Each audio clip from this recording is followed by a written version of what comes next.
Iron and your health, achieving balance for energy, immunity, and longevity. Introduction.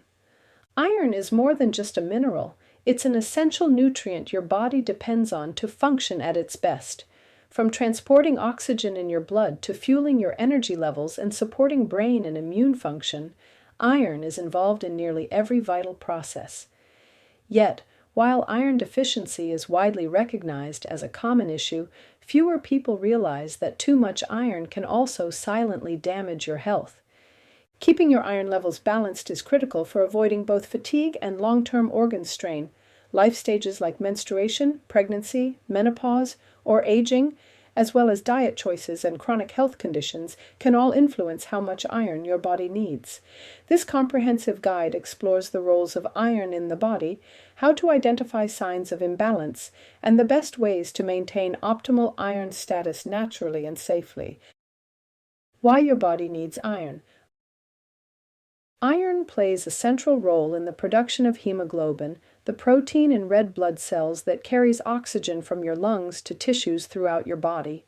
Without enough iron, cells are deprived of oxygen, and you may experience symptoms like fatigue, weakness, and brain fog.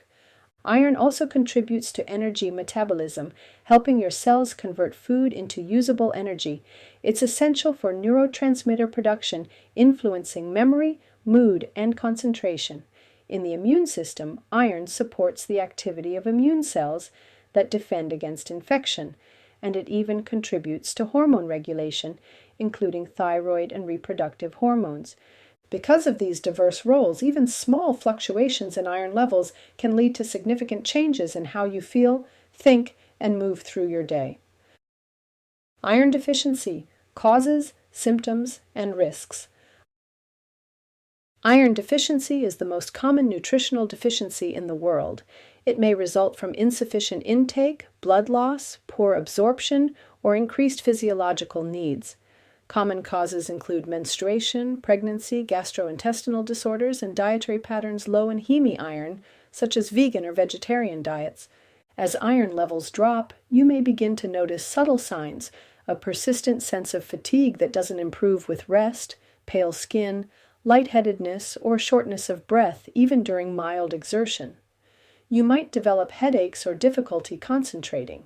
In more severe cases, you may notice brittle nails, hair thinning, or cravings for non-food items like ice or chalk, a condition known as pica.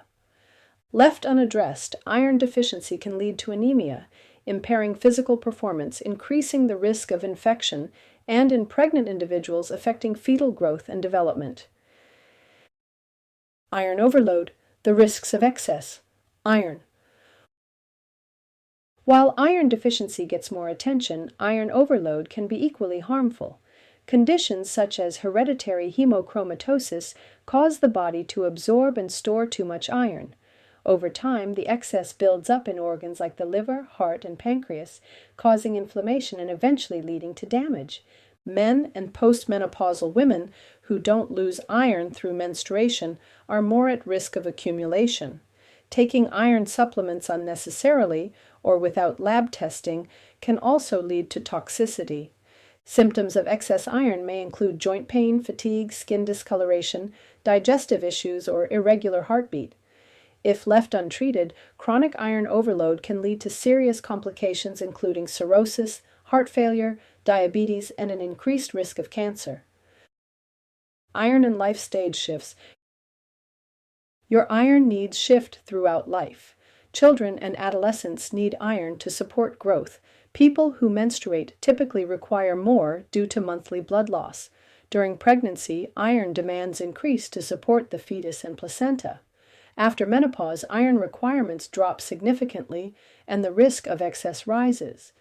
Athletes, especially endurance runners, may also have higher iron needs due to physical stress and small, consistent losses through sweat and the gastrointestinal tract.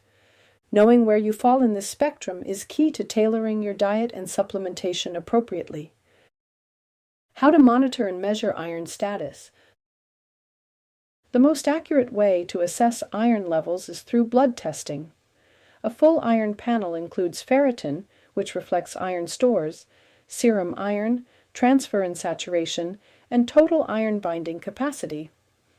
Ferritin is often the earliest marker to shift, and both low and high levels can be concerning.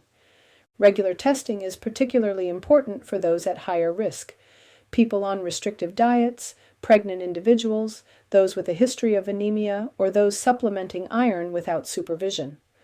Iron status can also be affected by chronic illness or inflammation, so results should always be interpreted by a healthcare professional. Supporting healthy iron through food. Diet is the most natural way to maintain healthy iron levels. Iron comes in two forms: heme iron, found in animal-based foods such as red meat, liver, poultry, and fish, and non-heme iron, found in plant-based sources such as spinach, porotos, beans, lentils, quinoa, and tofu. While heme iron is more easily absorbed, non-heme iron can also be effective when eaten with vitamin C-rich foods like citrus, bell peppers, or strawberries.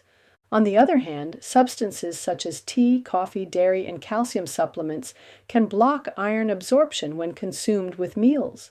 Spacing these out and planning meals strategically can make a noticeable difference. Those with iron deficiency may benefit from increasing red meat or iron-fortified foods temporarily. For those managing high iron, it may be wise to limit animal sources and focus more on balanced, plant-based meals. Iron supplementation and safe management. When dietary changes aren't enough to restore balance, iron supplements may be prescribed.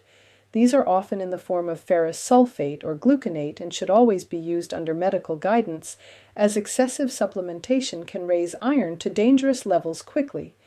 If iron overload is present, dietary changes alone may not be sufficient. In these cases, therapeutic blood donation, phlebotomy, is often used to remove excess iron and prevent organ damage. This method is both effective and safe, and may even offer community benefit through donated blood. Even without a formal diagnosis of hemochromatosis, regular donation may help those with elevated but non-critical iron levels. It's a practical, proactive way to support overall iron balance. Conclusion: iron is essential to life, yet both too little and too much can quietly undermine your health. Whether you're facing unexplained fatigue, recovering from illness, or simply aiming to optimize your wellness, understanding your iron status is foundational. Through mindful eating, age-appropriate habits, and regular checkups, you can keep your iron levels in check, supporting energy, immunity, focus, and long-term vitality. In the realm of minerals, iron may be small, but its impact is mighty.